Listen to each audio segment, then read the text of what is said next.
우리는 흔히 이런 생각을 하곤 합니다. 핵무기만 손에 쥐면 그 어떤 나라도 감히 건드릴 수 없다고 말이죠.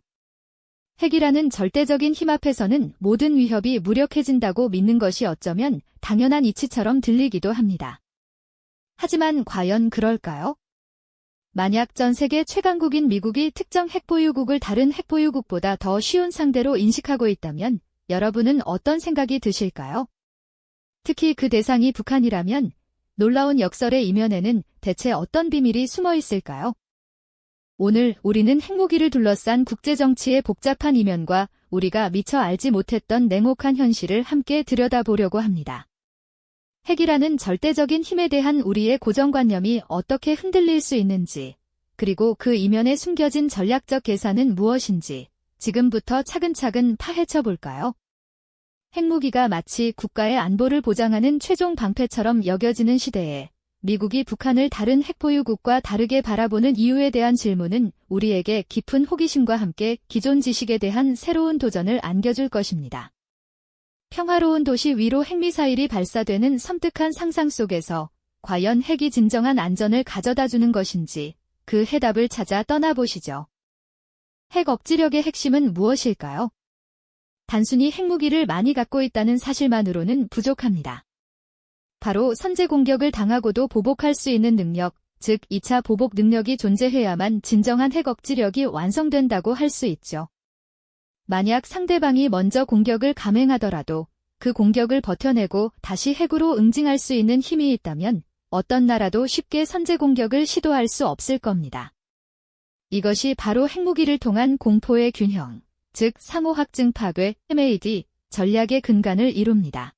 하지만 북한의 핵무장 수준은 아직 이 2차 보복 능력이라는 문턱을 넘어서지 못하고 있다는 평가가 많습니다.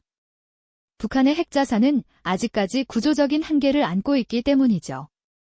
예를 들어 북한은 이동식 미사일 발사대 TL을 활용해 핵미사일의 생존성을 높이려 노력하지만 대규모의 정밀 선제 타격 앞에서는 그마저도 취약할 수밖에 없습니다. 열악한 지하 핵시설은 깊이나 견고한 면에서 강대국들의 견고한 지하 벙커와는 비교하기 어렵습니다. 만약 미국과 같은 강대국이 북한의 모든 핵시설과 이동식 발사대를 동시에 무력화시키는 대량 선제 타격을 감행한다면 북한이 과연 살아남아 효과적으로 보복할 수 있을까요? 반면 미국이나 러시아 같은 강대국들을 한번 보시죠. 이들은 핵잠수함, SSBN, 대륙간탄도미사일, ICBM, 4.15, 전략폭격기 등 다층적이고 분산된 2차 보복 수단을 갖추고 있습니다. 핵잠수함은 넓은 바닷속에 숨어있어 위치를 파악하기가 거의 불가능하고 ICBM 4.15는 견고하게 지하에 매설되어 있어 웬만한 공격으로는 파괴하기 어렵습니다. 또한 전략폭격기들은 공중에서 대기하거나 전 세계 여러 기지에 분산 배치되어 있어 한 번의 공격으로 모든 핵전력을 무력화하기란 사실상 불가능에 가깝습니다.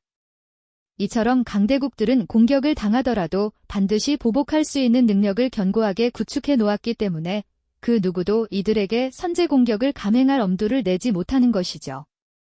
낡은 지도를 펼쳐놓고 전략을 고심하는 북한 수뇌부의 모습과 최첨단 모니터 앞에서 전 세계를 실시간으로 감시하며 대응 전략을 논의하는 미 국방부의 모습이 극명한 대비를 이루는 것도 바로 이런 이유 때문일 겁니다. 북한의 핵 억지력은 아직 상대적으로 허상에 가까운 불안한 줄타기를 하고 있는 셈이죠. 그렇다면 북한의 이러한 불안한 줄타기는 과연 어떤 근원적인 한계에서 비롯되는 것일까요? 핵무기라는 강력한 카드를 쥐었음에도 불구하고 국제사회에서 진정한 의미의 단전을 확보했다고 보기 어려운 이유 말입니다. 핵 억지력은 단순히 핵탄두를 보유하는 것만으로는 완성되지 않는다는 점을 기억해야 합니다. 오히려 국제적인 동맹 시스템, 그리고 이 동맹을 통해 제공되는 확장 억지력이라는 복잡하고 정교한 외교 군사적 틀 속에서 비로소 그 온전한 힘을 발휘하게 되는 것이죠. 마치 튼튼한 방패가 여러 겹으로 겹쳐져야만 적의 공격을 완벽히 막아낼 수 있듯이 말입니다. 상상해 보시죠. 북대서양조약기구, 즉 나토, 제네이티오, 회원국들이 서로를 보호하는 거대한 방패 모양의 그래픽이 눈앞에 펼쳐지는 모습 말입니다. 한 국가가 공격받으면 모든 동맹국이 함께 대응하는 그야말로 집단 방위의 굳건한 약속이 존재합니다. 미국과 일본의 동맹 역시 마찬가지죠.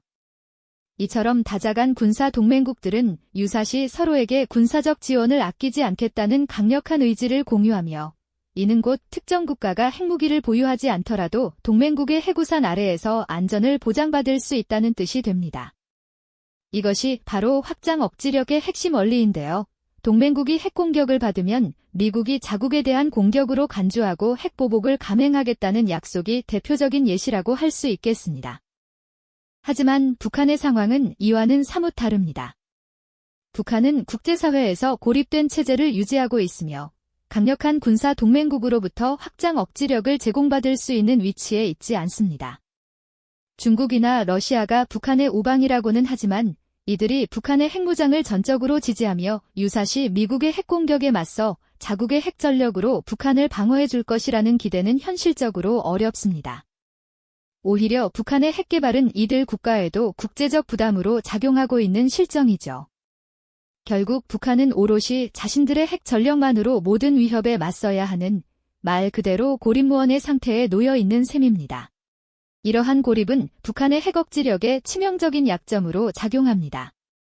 주변 강대국들의 막강한 재래식 전력과 최첨단 핵 전력에 맞서 북한이 독자적으로 모든 위협을 감당하기란 사실상 불가능에 가깝습니다. 만약 북한이 핵공격을 감행했을 때 미국의 압도적인 보복 공격을 홀로 감내해야 한다는 현실은 북한 수뇌부에게 엄청난 부담으로 다가올 수밖에 없을 겁니다. 핵무기를 가졌으니 아무도 건드리지 못할 것이라는 북한의 믿음이 왜 허상에 가까운지 바로 이 지점에서 명확하게 드러나는 것이죠. 마치 거대한 폭풍우 속에서 홀로 작은 우산 하나에 의지하고 있는 듯한 모습이랄까요? 미국이 북한에 대한 전략적 접근에서 다른 핵보유국과 다른 셈법을 가질 수 있는 것도 바로 이런 이유 때문입니다. 러시아나 중국처럼 광활한 영토에 핵전력이 분산되어 있고 강력한 동맹국들이 확장 억지력을 제공하는 국가들은 감히 넘볼 수 없는 존재로 인식됩니다. 하지만 북한은 상대적으로 좁은 영토에 핵시설과 군사 거점들이 밀집되어 있고 주변 동맹국으로부터의 실질적인 지원을 기대하기 어려운 고립된 체제라는 점에서 미국 입장에서는 훨씬 쉬운 상대로 인식될 수 있는 여지가 생기는 것이죠. 마치 체스판 위에서 모든 기물이 빽빽하게 한 곳에 모여 있고 다른 기물의 보호를 받지 못하는 왕을 보는 듯한 느낌일 겁니다. 이것이 바로 핵무기를 가졌음에도 불구하고 북한이 직면한 냉혹한 현실의 단면이라고 말씀드릴 수 있겠습니다. 앞서 살펴본 것처럼 북한의 핵무장이 역설적으로 미국에게 쉬운 상대라는 인식을 줄 수 있는 배경에는 좁은 영토와 핵시설의 밀집이라는 지리적 취약점이 자리하고 있었죠. 하지만 이 냉혹한 현실에는 또 다른 중요한 축이 존재합니다. 바로 동맹이라는 든든한 방패 없이 홀로 서 있는 북한의 고립된 시스템, 그리고 그로 인해 발생하는 미흡한 확장 억지력에 대한 이야기입니다. 핵무기 하나만으로 모든 위협을 막아낼 수 있다는 믿음은 어쩌면 국제정치의 복잡한 작동 방식을 간과한 것일지도 모릅니다. 핵 억지력은 단순히 핵무기를 몇 개 가지고 있느냐로만 결정되는 것이 아닙니다. 이는 마치 혼자서 아무리 강력한 무기를 들고 있어도 주변에 든든한 아군이 없다면 언제든 노출될 수 있는 상황과 비슷하다고 할 수 있죠. 진정한 핵 억지력은 바로 확장 억지력이라는 복합적인 외교 군사적 틀 속에서 비로소 완성되는 법입니다.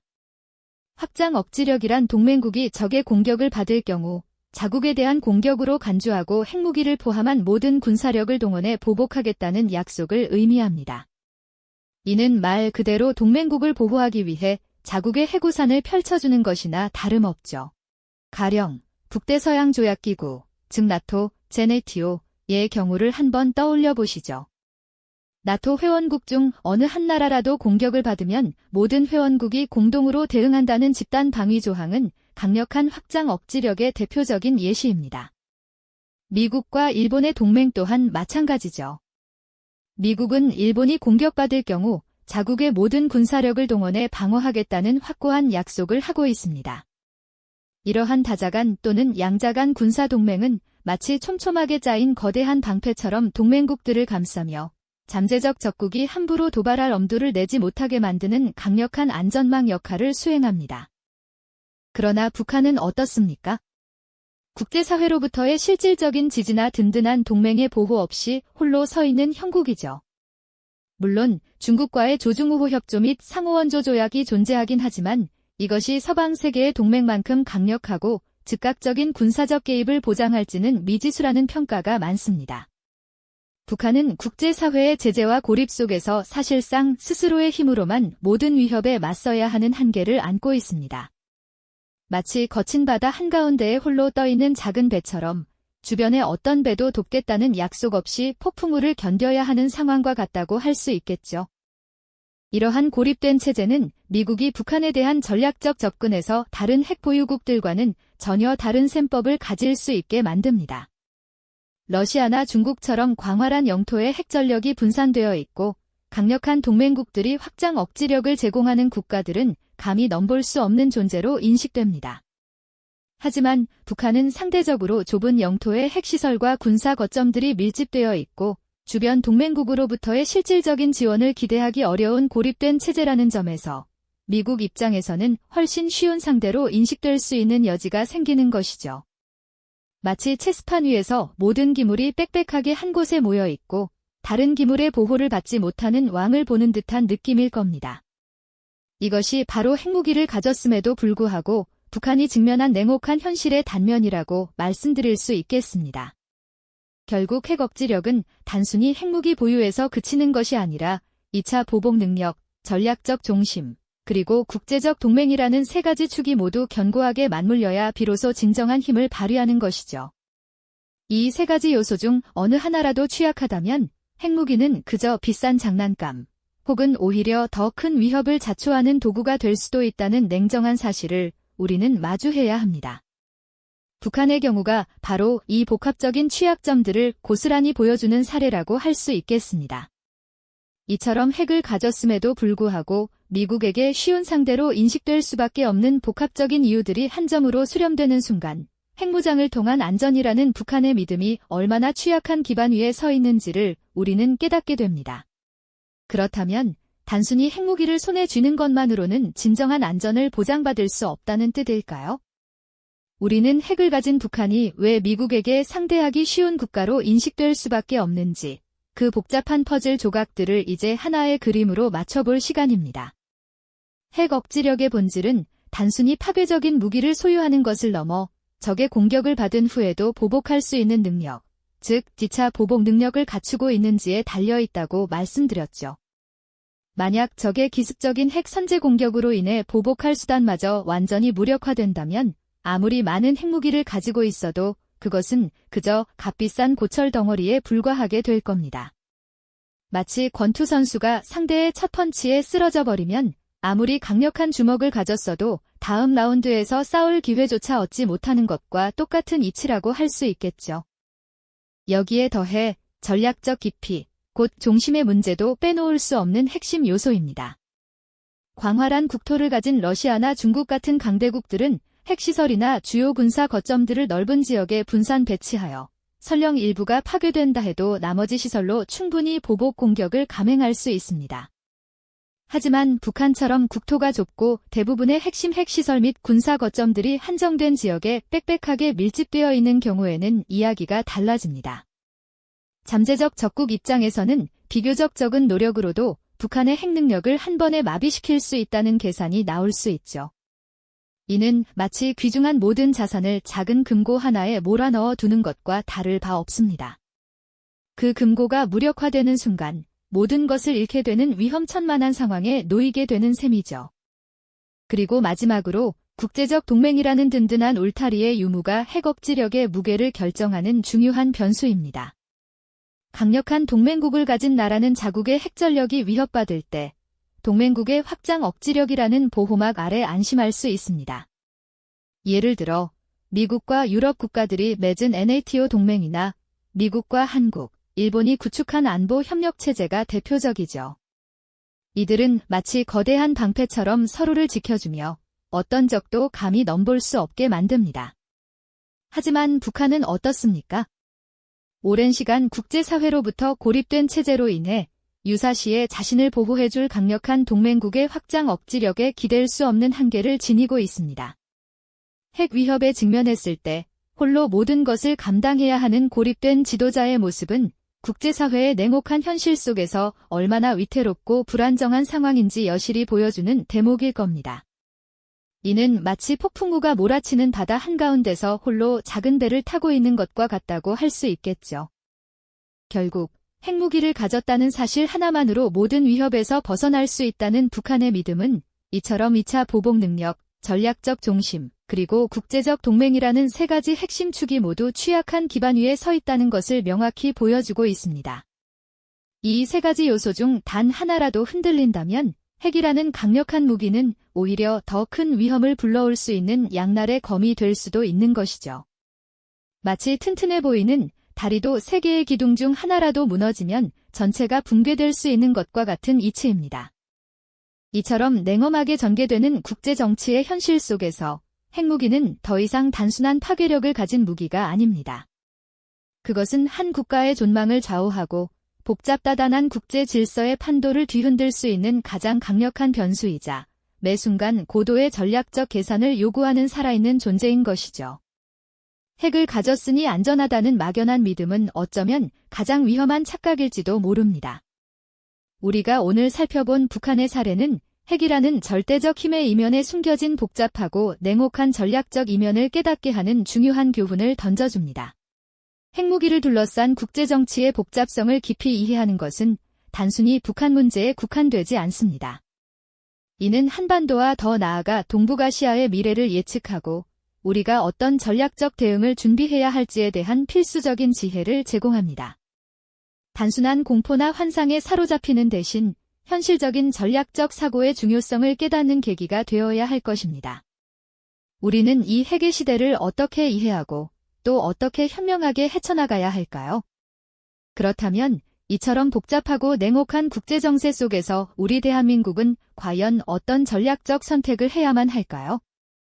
단순히 강대국들의 틈바구니에서 살아남는 것을 넘어 우리의 안보와 번영을 동시에 지켜낼 수 있는 가장 현명하고 실용적인 생존 전략은 무엇일지, 다음 이야기에서는 이 질문에 대한 답을 더욱 깊이 있게 탐구해보는 시간을 가지려 합니다.